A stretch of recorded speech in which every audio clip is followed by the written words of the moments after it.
देखिए, इनका ये परंपरागत रहा है कि जब इनको कोई सफलता नहीं मिलती तो ईवीएम के ऊपर क्वेश्चन लगाना, परंतु हरियाणा के अंदर मोदी जी की नीतियों की जीत है, कांग्रेस के झूठ की हार है। लोग समझ चुके हैं कांग्रेस का झूठ अब बिकने वाला नहीं है। अब तो मोदी की गारंटी है जो देश के अंदर चल रही है, और मोदी की गारंटी के ऊपर देश को विश्वास है। और मोदी जी ने भारत का नाम पिछले 10 वर्षों के अंदर दुनिया में चमकाया है, और हमारा भारत एक गति से आगे बढ़ा है।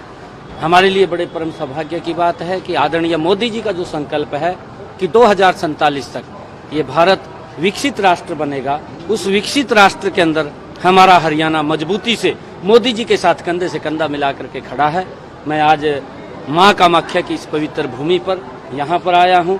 हमारे यहाँ के मुख्यमंत्री आदरणीय हिमंत बिस्वा शर्मा बहुत ही लोकप्रिय वो नेता है, और उन्होंने भी असम के विकास के अंदर दिन रात गति से लगे हुए हैं। मैं उनके जो काम वो असम के लोगों के लिए, असम की जनता के लिए कर रहे हैं, मैं उनकी बहुत बहुत प्रशंसा करता हूं, उनको बधाई देता हूं। आने वाले समय के अंदर आदरणीय मोदी जी के साथ मिलकर के भी वो और गति से असम को आगे बढ़ाने का काम करेंगे। मैं सभी को आज इस मां कामाख्या की पवित्र भूमि से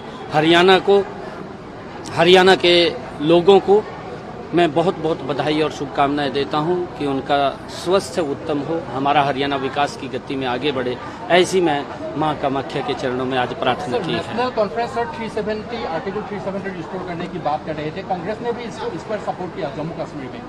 देखिए, कांग्रेस शुरू से इस प्रकार के जो एजेंडे होते हैं जिससे कहीं देश कमजोर होता है या देश कहीं टूटता है, कांग्रेस पार्टी उसका समर्थन जाकर के करती है। वो देखने के अंदर मिला है। अगर जेएनयू के अंदर भारत के टुकड़े की बात होती है तो राहुल गांधी समर्थन करता है। एक बार नहीं है, ये कई बार हुआ है। कांग्रेस ऐसे लोगों को, क्योंकि कांग्रेस फ्रस्ट्रेशन में है और कांग्रेस देश के विकास के लिए नहीं, भ्रष्टाचार के लिए सत्ता में आना चाहती है, परंतु देश के लोगों ने इस बात को ठान लिया है कि अब कांग्रेस का कहीं पर कोई स्थान नहीं है। यहाँ तो नरेंद्र मोदी जी के नेतृत्व में ही भारत विकास की ऊंचाइयों के ऊपर जाएगा, उनको छुएगा, और पूरा देश आदरणीय मोदी जी के साथ। सर, क्या कांग्रेस टुकड़े टुकड़े गैंग को सपोर्ट करते हैं? सर, टुकड़े टुकड़े गैंग कांग्रेस बिल्कुल करती है। जब उनके नेता राहुल वहां जाकर के उनकी सपोर्ट करते हैं तो फिर वो उनको ऐसे, मैंने जो कहा है कि ऐसे जो कार्य जिससे कहीं देश कमजोर होता है। सीए का मामला था, सीए के अंदर ऐसे लोगों को वो संरक्षण देने का कानून था जो लोग धर्म के आधार के ऊपर प्रताड़ित हुए हैं, पाकिस्तान में हुए हैं, बांग्लादेश में हुए हैं या अफगानिस्तान के अंदर हुए, उनको संरक्षण देने का वो कानून था। परंतु कांग्रेस ने किस प्रकार का दुष्प्रचार करके 6 महीने तक रास्ते को ब्लॉक करके रखा। ये कांग्रेस की जो नीति है ये देश को कमजोर करने वाली है, और विपक्ष की भूमिका भी इनकी ठीक नहीं है।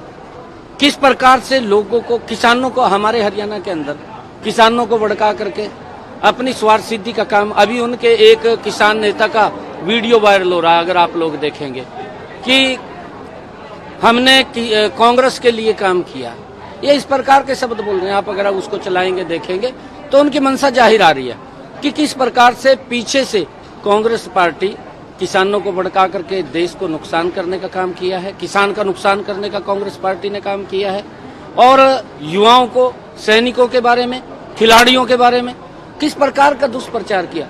और उन सब को हरियाणा के लोगों ने, मैं प्रणाम करता हूं हरियाणा के लोगों का, कि उन्होंने भारतीय जनता पार्टी आदरणीय मोदी जी के उस काम के ऊपर मोहर लगाई है जो पिछले 10 वर्षों में मजबूती से की है।